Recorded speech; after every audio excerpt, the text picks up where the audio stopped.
ಇವತ್ತು ನೈಟದು ನನ್ನ dinner prepare ಮಾಡ್ತಾಯಿದ್ದೀನಿ. ತುಂಬ ಈಸಿ ನೋಡಿ.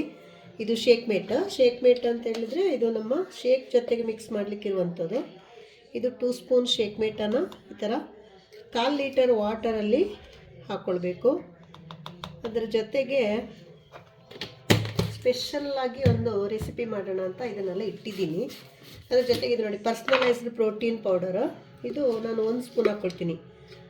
ನನಗೆ ಬೆಳಿಗ್ಗೆ ಒಂದು ಶೇಕಿಗೆ ಈಗ ಒಂದು ಶೇಕಿಗೆ 1 ಸ್ಪೂನ್ ನಾನು ಆ್ಯಡ್ ಮಾಡ್ತೀನಿ.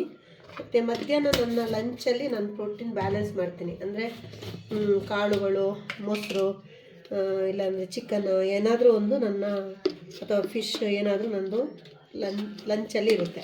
ಅದರಿಂದ ನಾನು ಬ್ಯಾಲೆನ್ಸ್ ಮಾಡ್ತೀನಿ. ಇದು ಫಾರ್ಮುಲಾ 1 ಕುಲ್ಫಿ ಫ್ಲೇವರ್ ಇದೆ, ನನ್ನ ಫೇವ್ರೇಟ್ ಇದು. ಇದು ನೋಡಿ 3 ಸ್ಪೂನ್ ಆ್ಯಡ್ ಮಾಡ್ಕೋಬೇಕು. ಒಂದು ಈ ಥರ ನಾನು ಲೆವೆಲ್ ಮಾಡಿಕೊಂಡು 1, 2 ಮತ್ತು 3 ಸ್ಪೂನ್ ಆ್ಯಡ್ ಮಾಡ್ಕೊಳ್ಳೋವಂಥದ್ದು. ನಮಗೇನಾದ್ರು ಖುಷಿ ಇದೆ, ಏನಾದರೂ ಫ್ರೂಟ್ಸ್ ಆ್ಯಡ್ ಮಾಡ್ಕೊಳ್ಳೋಣ ಅಂತಂದರೆ ಫ್ರೂಟ್ಸನ್ನು ಆ್ಯಡ್ ಮಾಡ್ಕೋಬೋದು. ನೋಡಿ ನಾನು ಬನಾನ ಇಟ್ಟಿದ್ದೀನಿ. ಇವತ್ತಿನ ನನ್ನ ಶೇಕಲ್ಲಿ ನಾನು ಬನಾನ ಆ್ಯಡ್ ಮಾಡ್ತೀನಿ. ಸೊ ಇದಕ್ಕೆ ಇದಾದ ನಂತರ ಇದು ಶೇಕರ್ ಕಪ್. ಈ ಕಪ್ಪಲ್ಲಿ ಈ ಥರ ಒಂದು ಸ್ಪ್ರಿಂಗ್ ಬರುತ್ತೆ. ಏಕೆ ಶೇಕ್ ಚೆನ್ನಾಗಿ ಮಿಕ್ಸ್ ಆಗಲಿ ಅಂತ ಹೇಳೋದಕ್ಕೆ ಒಂದು ಸ್ಪ್ರಿಂಗ್ ಬರುತ್ತೆ. ಅದ್ರ ಜೊತೆಗೆ ಇದನ್ನು ಮುಚ್ಚಲು ಕ್ಯಾಪನ್ನು ಈ ಥರ ಹಾಕಿ ಇದನ್ನು ಓಪನ್ ಇಟ್ಕೊಂಡು ಕ್ಲೋಸ್ ಮಾಡಬೇಕು. ಯಾಕಂದರೆ ಏರ್ ಬ್ಲಾಕ್ ಇದ್ದರೆ ನಿಮಗೆ ಇಲ್ಲಿ ಲೀಕ್ ಆಗುತ್ತೆ. ಅದಕ್ಕೆ ಈ ಥರ ಓಪನ್ ಇಟ್ಕೊಂಡು ಕ್ಲೋಸ್ ಮಾಡಿಬಿಟ್ಟು ನಂತರ ಇದನ್ನು ಕ್ಲೋಸ್ ಮಾಡಿ ನೀಟಾಗಿ ಟೈಟಾಗಿ ಕ್ಲೋಸ್ ಮಾಡಿ ಈ ಥರ ಶೇಕ್ ಮಾಡೋಂಥದ್ದು. ಒಳ್ಳೆ ಶೇಕ್ ಆಗುತ್ತೆ, ತುಂಬ ಚೆನ್ನಾಗಿರುತ್ತೆ, ಟೇಸ್ಟಿಯಾಗಿರ್ತದೆ. ಜೊತೆಗೆ ನಾವು ಬೆಳಗಿಂದ ಸಂಜೆ ತನಕ ನಾವು ಹಣ್ಣು ತಿಂದಿಲ್ಲ, ರಾಗಿ ತಿಂದಿಲ್ಲ, ಗೋಧಿ ತಿಂದಿಲ್ಲ, ಜೋಳ ತಿಂದಿಲ್ಲ ಅಂತ ಹೇಳುವಂಥದ್ದು ಏನೂ ಇರಲ್ಲ.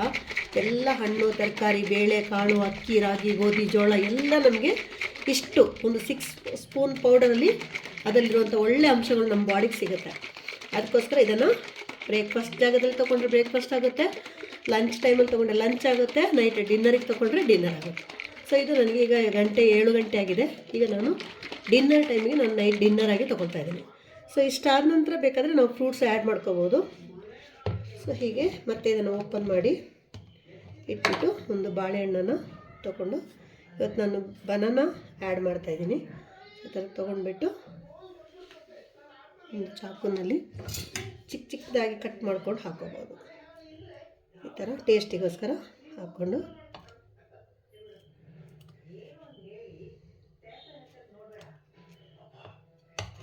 ತಿನ್ಲಿಕ್ಕೆ ಒಂದೊಂದು ಪೀಸ್ ಸಿಗ್ತಾ ಇರ್ತದೆ, ತುಂಬ ಟೇಸ್ಟಿಯಾಗಿರ್ತದೆ.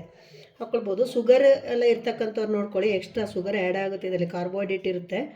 ಅದಕ್ಕೆ ಏನೂ ಇಲ್ಲ ಅಂತ ಅನ್ನೋರು ಆರಾಮಾಗಿ ಆ್ಯಡ್ ಮಾಡ್ಕೋಬೋದು.